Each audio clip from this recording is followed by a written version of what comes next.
Hey guys, so I've been really meaning to make this for a while now because I keep telling you guys when it comes to varicocele and infertility, you really have lots of options. Don't get stuck in the surgery versus embolization mindset. Should I have surgery or should I have embolization? Which one's the better option? No. There are many other things that you need to focus on that are going to get you even better results for your fertility and for your varicocele. I'm just going to jump into this and show you, look, when it comes to varicocele, you have too many options. When it comes to infertility, you have too many options for improving your fertility, right? So really, you should be taking massive action on all of these, and when you manage all of these, there's almost no chance that your fertility won't improve. I mean, maybe for some very rare case, but for most of you, this is going to make a big difference. So you really need to focus on what you can do and taking massive action on that. Now, so let's just start with, let's say lifestyle changes: less hot tub, less sauna, less hot showers, but not really. Actually, those can be very good for you. So how do you make it healthier? How do you make it better? You do a 1-to-2 ratio of hot to cold. So for every 1 minute you do hot, you do 2 minutes of cold. So if you're going to be in that hot tub for 10 minutes, which is probably actually excessive, it's just not that good for you. You're not going to gain much benefit from the hot tub. Maybe a sauna is okay, but not a hot tub, right? If you're going to be in the sauna or hot tub for 10 minutes, you do 20 minutes of cooling, which is just too much. Now it's just like, do 5 minutes, do 10 minutes of cooling after, right? Do 5 minutes of hot tub or sauna, then do 10 minutes of cooling after. Really, when you actually try different things out and you see, it's like you're not gaining an additional benefit for your health or for your relaxation by being in there for a half hour.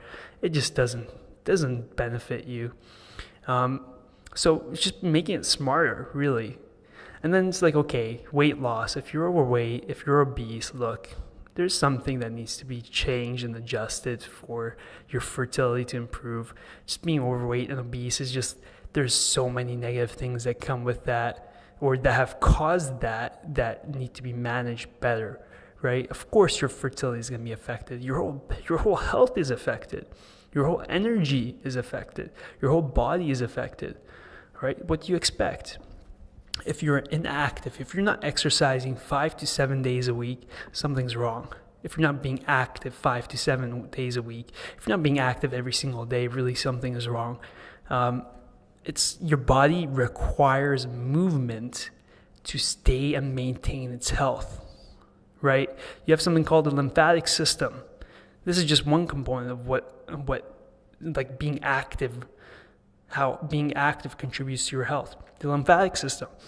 The lymphatic system is as intricate of a network of, I guess you could call it veins, as the venous system. But it doesn't have a heart to pump all the fluid around, all of its material around, right? So what it does is it circulates as your body moves and the muscles, your body's muscular system contracts. So it doesn't circulate unless you move, right? So you need to move every single day, and you need to move more regularly. So when you sit down for 5, 6, 7, 8 hours straight, 9 hours straight, when you're working or when you're traveling, something's gonna go wrong. So you have to realize moving more makes a big difference. Now, talking about sedentary behavior, sitting down too much, sleeping, being inactive. If you sit 7 to 8 hours, 10 hours a day, why are you sleeping in bed for 8 hours, 9 hours? If you're sitting 7, 8 hours a day, you don't need, you're not that active. Your body has not undergone so much physical stress that it needs to sleep more than 5, 6 hours a day. Right? And making that difference and just being a little bit more active during those sleep hours that you miss makes a big difference. It's just not true that sleeping 8, 9 hours is healthy for you, especially if you're already that inactive and you're sitting that much. So you need to find the right balance, right? It's not about this works for everyone. No. You need to be more refined than that. You need to be more educated than that. And then diet. Stop eating crap foods. Stop eating poison. Stop eating non-organic foods, right? You're basically allowing the FDA to experiment on you. Experiment with their mutated food, with their chemically preserved food, right? So you need to be very careful of what you put in your body. Just because it's a fruit, just because it's a vegetable, does not mean it's healthy. That vegetable, that fruit lasts 1 year on the shelf, right? It would not, if it was natural, it would not last 1 year, right? Have you ever done this? Like I've literally bought some vegetables and fruit that lasted months, and then they finally ripened enough for me to eat it, right? So you have to realize, just because it's a fruit, just because it's a vegetable, does not make it healthy for you. So, and that's a little bit of a big realization and a big hit for most people, because we're told vegetables and fruit. Not anymore. That's not how it is. You have to be more refined than that. You have to be more educated than that. Okay, and then we go on to minimizing stress. Why are you still stressed? I think most of us whine too much. Most of us complain too much. Most of us bitch and moan too much. Look, we're in the information age. Any problem that you have, you can go online, you can figure out the solution. There's thousands of variables that you can manage better during your day to get all the results that you want, right? So being stressed out is like, you just kind of gave up, really. That's what the problem is there. It's not that you should be stressed at all. It's just that you just don't care about managing the variables and working harder. And then moving on to sleep quality, moving on to healthier masturbation, moving on to stop taking random supplements, stop taking multivitamins. Why do you take multivitamins? Why are you taking vitamin C? It's like half an orange gives you almost your daily intake of vitamin C. Going over your daily intake with supplementation does not lead to health benefits, right? Stop taking multivitamins. Multivitamins have been shown to be bad for your health. Actually, most supplements have been shown to be bad for your health. Stop taking random shit. And then just having sex more frequently, right? It's like, look, that makes a difference. Increases blood circulation to the testicles and just it's healthier for fertility. And obviously there's other health benefits associated with sex. Then we have reduced toxin exposure. It's like, yeah, you got to do a lot of things. There's lots of variables to manage. Yeah, are you still thinking about surgery or embolization, or are you now focused a little bit more on the reality of the situation that's causing the infertility in the first place and the varicocele in the first place, right? It's called shitty lifestyle, which I've been telling you guys for a long time. And then you have reduced toxin exposure, stop excessive perfumes, colognes, showering products, soaps, like even food, air, right? Some air conditioners, like having a dirt-filled room, right? Even your clothes, too much plastic, right? There's so many toxins that we're exposed to. Minimize. You can't get rid of all of it, but you can minimize. And then we're still on lifestyle, right? Reduce smoking, reduce alcohol, reduce coffee, reduce drugs, right? That makes a difference, right? I know, a lot of these things are very addictive, but putting effort increases your likelihood of stopping. It's called massive effort.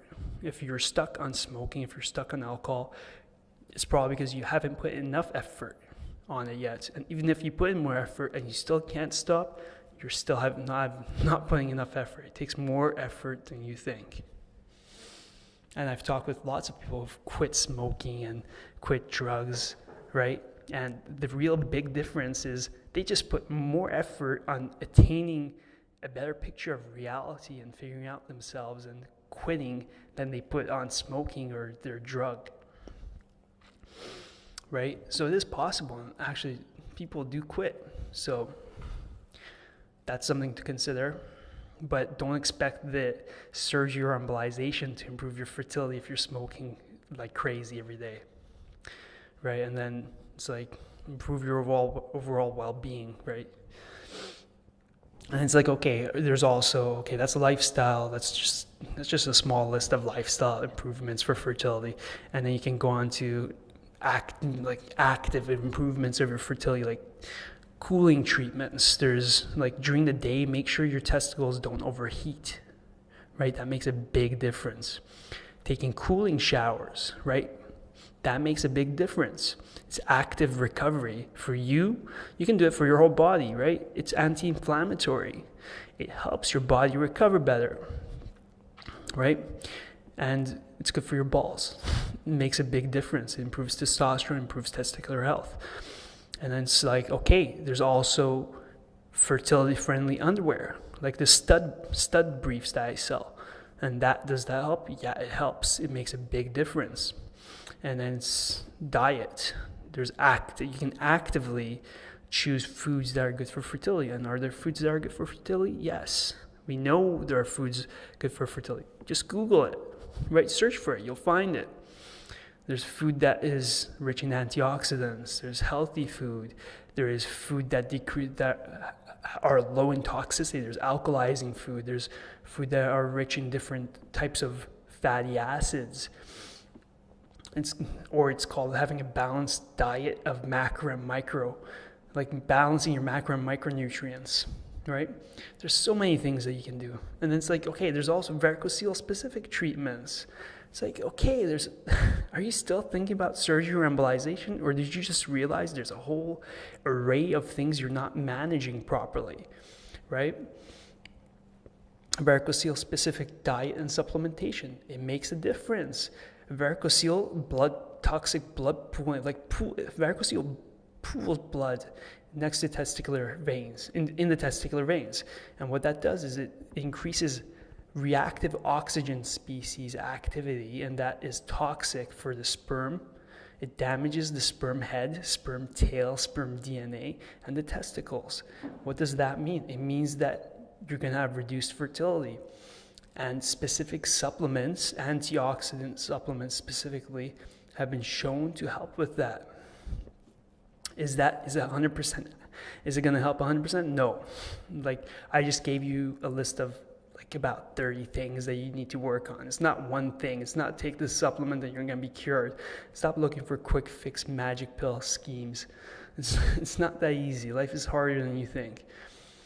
And then it's like, okay, there are specific cooling treatments for varicocele specific, right? There's also specific treatments for improving testicular blood circulation. There's just so much that you can do that getting stuck in surgery versus embolization is absolutely ridiculous. And that's why I've been meaning to tell you guys for so long. Get your head out of the surgery versus embolization and get your head into everything else that you can do.